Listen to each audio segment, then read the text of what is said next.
নমস্কার বন্ধুরা, আমাদের রূপায়ণ নমিস ব্লগে তোমাদের সবাইকে অনেক অনেক স্বাগত আর অনেক ভালোবাসা। আজকে তোমাদের করে দেখাবো মোচার ঘন্ট। তার জন্য আমি এরকম মোচা নিয়ে নিয়েছি। মোচাটাকে তোমরা কিভাবে কেটে নেবে নিশ্চয়ই জানো। ছাড়িয়ে কিভাবে এরকম করে একটা একটা করে ছাড়িয়ে বের করে করতে হবে। তাহলে মোচাটা ভালো করে আমি ছাড়িয়ে নিই, ধুয়ে টুয়ে তোমাদের সামনে আসছি পুরো রান্নাটা দেখাবার জন্য। মোচাটা ছাড়িয়ে নিয়েছি আমি, এরকম এটা বেরিয়েছে, তার আগে এইগুলো বেরিয়েছে। এর থেকে এরকম আস্তে আস্তে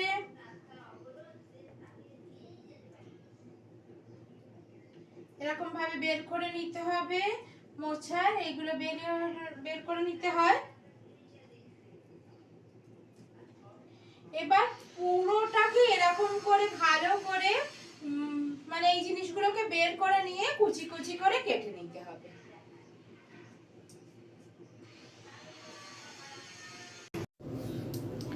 তোমাদের যেরকম আমি বললাম মোচার ফুলগুলোকে এরকম ভাবে বের করে নিয়ে তারপরে কুচি কুচি করে কেটে নিতে হবে। সেরকমই কিন্তু আমি দেখো একদম কুচি কুচি করে কেটে নিয়েছি। এবার এটাকে ভালো করে ধুয়ে নিতে হবে। আর এই রান্নাটায় দেবো আমি ছোলা। তার জন্য 3 থেকে 4 ঘন্টা আগে কাঁচা ছোলা নিয়ে যদি ভিজিয়ে রাখা হয় তাহলে ছোলাগুলো এইরকম হয়ে যাবে। মোচাটাকে আমি খুব ভালোভাবে 3 থেকে 4 বার জল পাল্টে পাল্টে ধুয়ে নিয়েছি। আর দেখো এই ঝুড়ির মধ্যে জল ঝরাবার জন্য রেখে দিয়েছিলাম। এবার মোচাটাকে আমি সেদ্ধ করে নেব। তার জন্য একটা পাত্রের মধ্যে মোচাটাকে নিয়ে নিচ্ছি। তোমরা চাইলে এটা প্রেসার কুকারেও একটা সিটি মেরে নিতে পারো, তবে আমি এখানে এমনি একটা পাত্র করেই সেদ্ধ করে নেব মোচাটাকে। তার জন্য দিয়ে দিলাম পরিমাণ মতো জল।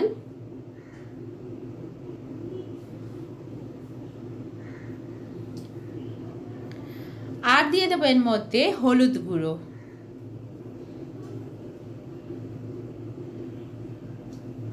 আর খুব অল্প করে নুন দিয়ে দেবো। মোচার সাথে নুন আর হলুদটাকে আমি ভালোভাবে মিশিয়ে নেব।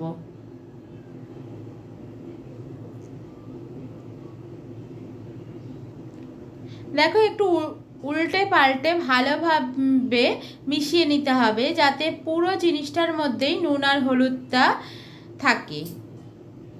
এবার দিয়ে দেবো ওপর থেকে কাঁচা ছোলাটা। একেবারে এই মোচার সাথে ছোলাটাকেও সেদ্ধ করে নিয়ে নেব।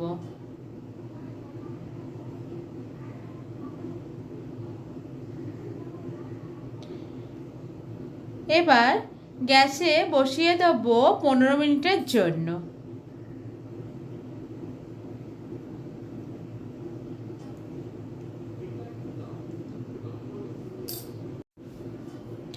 একটা থালা দিয়ে আমি এই পাত্রটার মুখ চাপা দিয়ে দেবো যাতে ভাপটা বেরোতে না পারে, তাহলে মোচাটা খুব তাড়াতাড়ি সেদ্ধ হয়ে যাবে।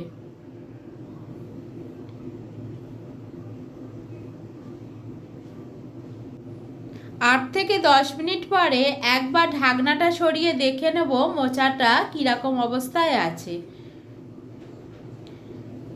আবার একটু নাড়াচাড়া করে নিয়ে আবার ঢাকনাটা বন্ধ করে দেবো 5 মিনিটের জন্য।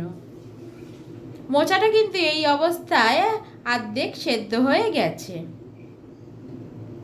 মোচাটা একদম সেদ্ধ করে নিয়ে জলটা আমি ঝরিয়ে রেখে দিয়েছি।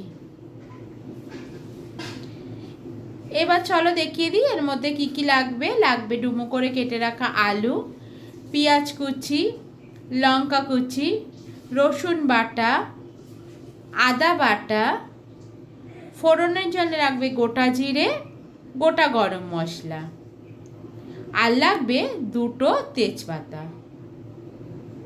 তাহলে চলো রান্নাটা শুরু করা যাক। এই রান্নাটা আমি করব সর্ষের তেলে। তার জন্য কড়াইতে সর্ষের তেল দিয়ে নেব।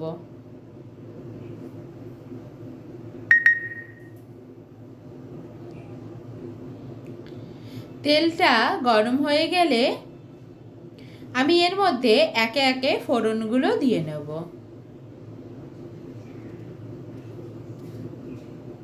দিয়ে দিলাম গোটা জিরে,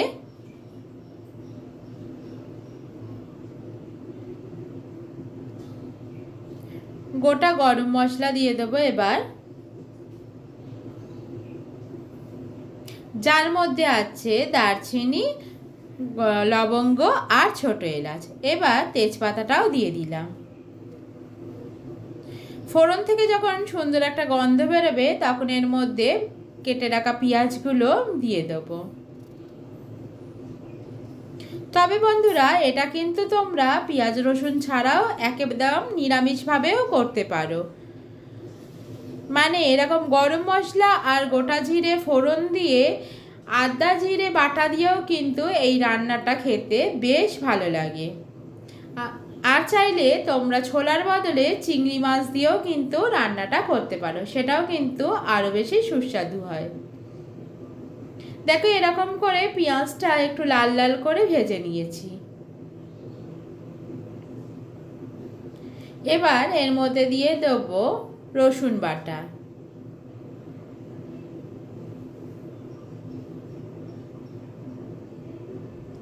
এবার রসুনটাকে ভালো করে নেড়ে ছেড়ে নেবো যাতে রসুনের কাঁচা গন্ধটা কেটে যায়।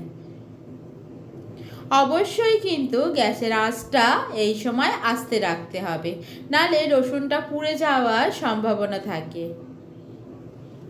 রসুনটা এখানে আমার খুব ভালোভাবে ভাজা হয়ে গেছে। এবার এর মধ্যে আলুটা দিয়ে দেব। ভালো করে এবার আলুটাকেও একটু ভেজে নেব, যাতে পেঁয়াজ আর রসুনের গন্ধটা আলুটার মধ্যে ভালোভাবে মিশে যায়। আলুটা মোটামুটি ভাজা হয়ে গেলে এর মধ্যে দিয়ে দেবো হলুদ গুঁড়ো,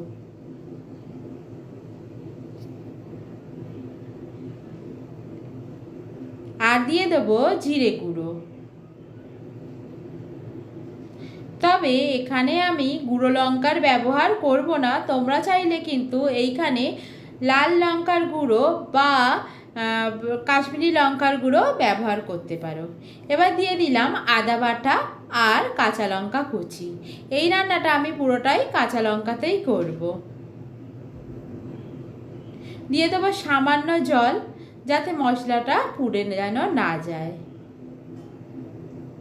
এবার ভালো করে মশলাটা আমি আলুর সাথে কষিয়ে নেব।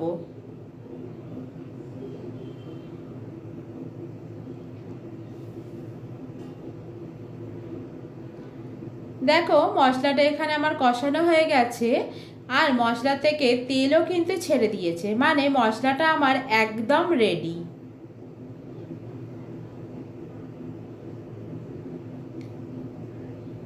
এবার এর মধ্যে দিয়ে দেবো সেদ্ধ করে রাখা মোচাটা। খুব ভালোভাবে এবার নেড়ে ছেড়ে নেবো যাতে পুরো মশলাটা মোচার মধ্যে মিশে যায়।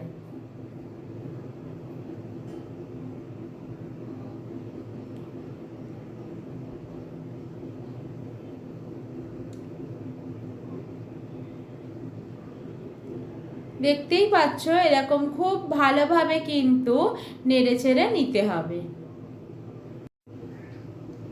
এখানে খুব ভালোভাবে আমি মশলার সাথে মোচাটাকে মিশিয়ে নিয়েছি। এবার এর মধ্যে দিয়ে দেবো সামান্য পরিমাণ জল। যেহেতু মোচাটা সেদ্ধ করা ছিল তার জন্য এখানে কিন্তু কোনো জল বেরোবে না, বা অল্প একটু জল মিশিয়েই আমাকে রান্নাটা করতে হবে। দিয়ে দেবো পরিমাণ মতো নুন,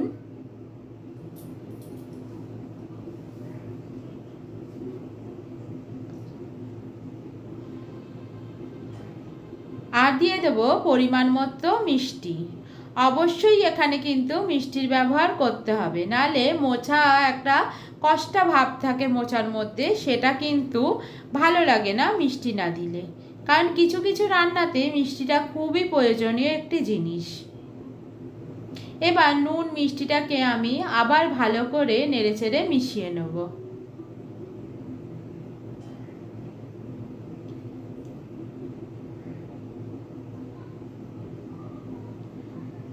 আমার এখানে ভালোভাবে মেশানো হয়ে গেছে।